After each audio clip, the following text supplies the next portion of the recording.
Peace, my family. How y'all doing today? Hope you guys are doing good. I came on here today to share another clipping from Dr. Malachi York's book called Is There Eternal Life After Death?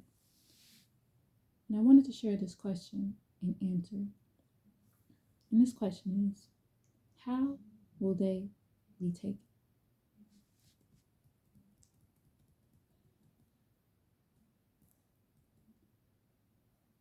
And this is speaking of the 144,000 and the beings that are among the chosen, the 144,000.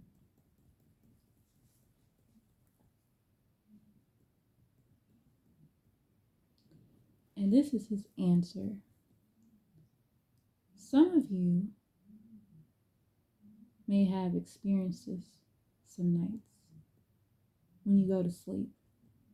The physical body appears to be in a slumber, but your spiritual body sometimes ascends.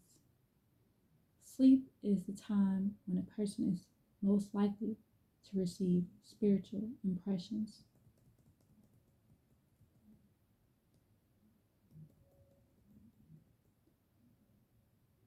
There is an existing you, the highly spiritual energies coming from you.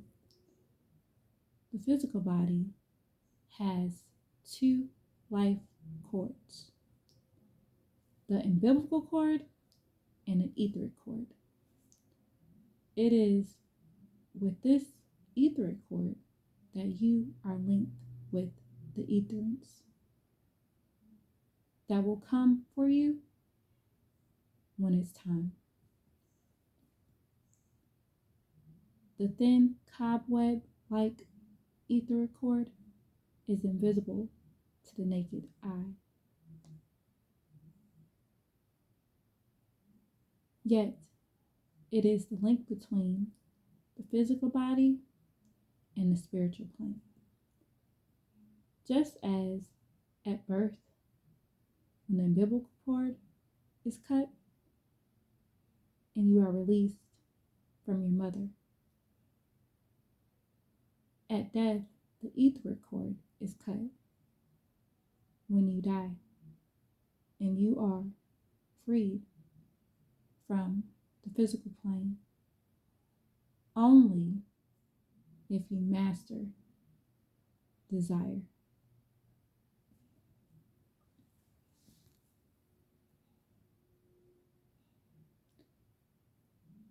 If the etheric cord has been broken by accident on the spiritual plane, the physical body, which lays or lies in a state of sleep, dies, and the spirit can never return to the physical body. Such accidents are rare, yet there is history of such incidents. Amongst spiritual travelers of the mental and spiritual plane, a person may not pass directly from the physical body to the spiritual plane, but through death.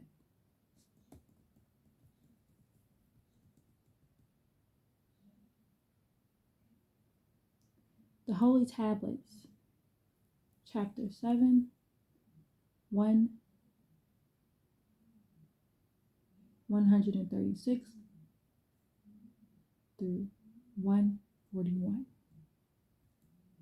When the breath of life ceases to exist in human beings, the etheric cord in the spiritual body is cut.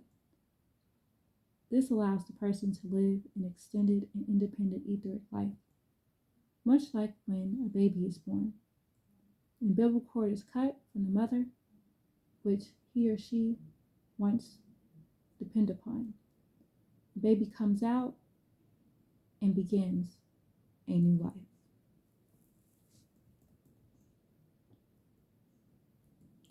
Being tuned to the world of the spiritual means being in tune with the light, and it is a light sent from the Most High to man a gift, and it is a light channeled by El Kador from the Most High to man.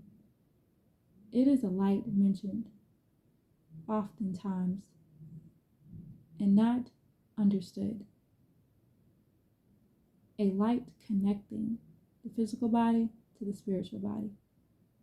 It shineth into the darkness of the universe, into the darkness of the earth, into the darkness of the body of man, and the darkness comprehends it not. Yet, as stated in the New Testament of the Holy Bible, all things were made by him, and without him was not anything made that was made. In him was life, and the life was the light of man. And the light shineth in the darkness, and the darkness comprehended it not.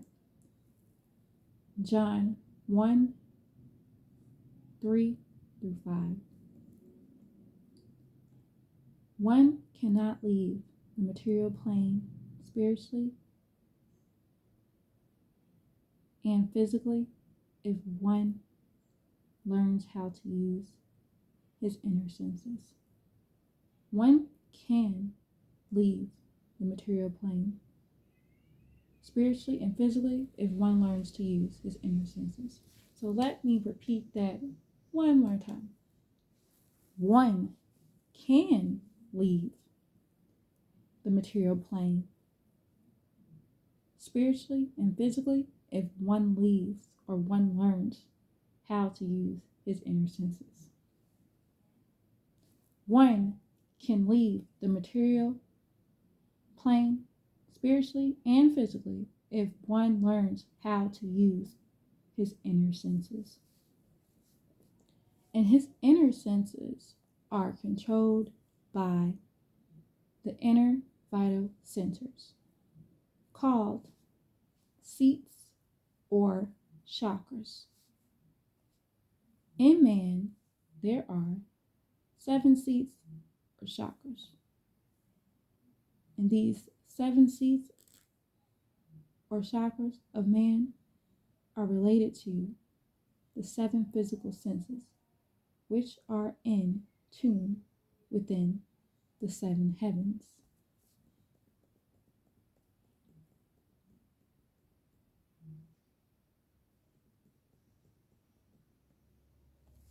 And they are the root, the basic chakra, located at the base of the spine. Number 2, the spine, located over the spine. The navel, umbilical chakra, located at the navel over the solar plexus. 4, the heart chakra, located over the heart. The throat chakra, located at the front of the throat. 6,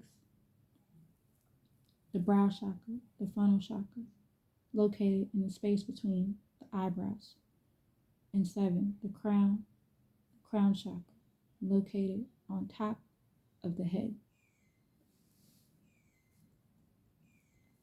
The chakra or seat is a faculty that God or the Most High has bestowed upon man's senses to help him stay in tune with the spiritual world.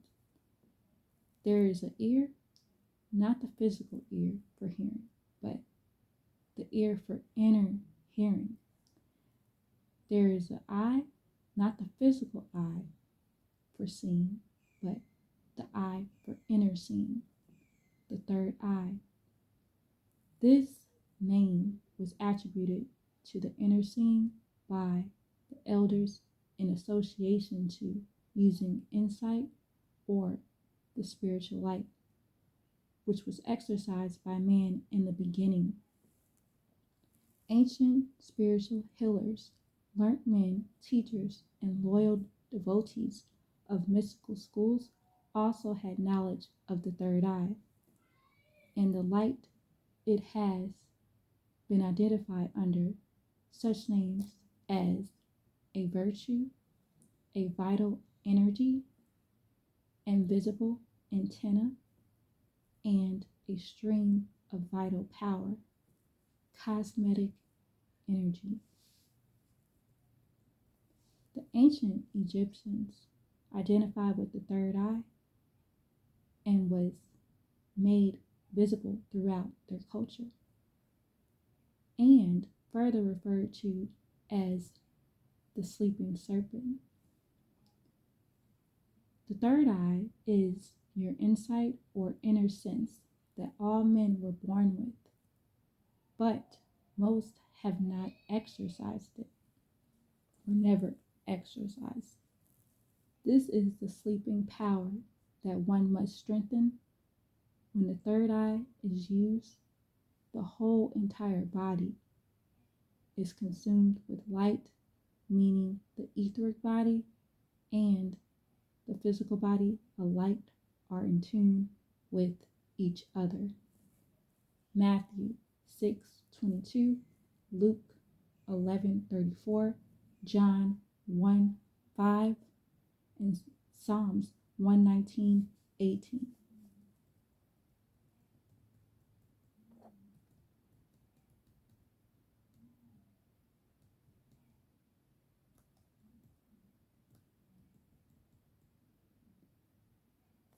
All throughout the scriptures, references are made to the third eye. All throughout the scriptures, references are made to the third eye, not the physical eye. This is the power that resides within every man that lies dormant, waiting for the proper channels to be activated so that this power can become active. This is a power that must be exercised through meditation, proper diet, discipline, and certain daily rituals, which will attune you with your natural supreme state in which man was created. Then there is the inner heart, not the physical heart, which pumps the blood that circulates around the body, but the inner heart, which is the seat of inner sensing.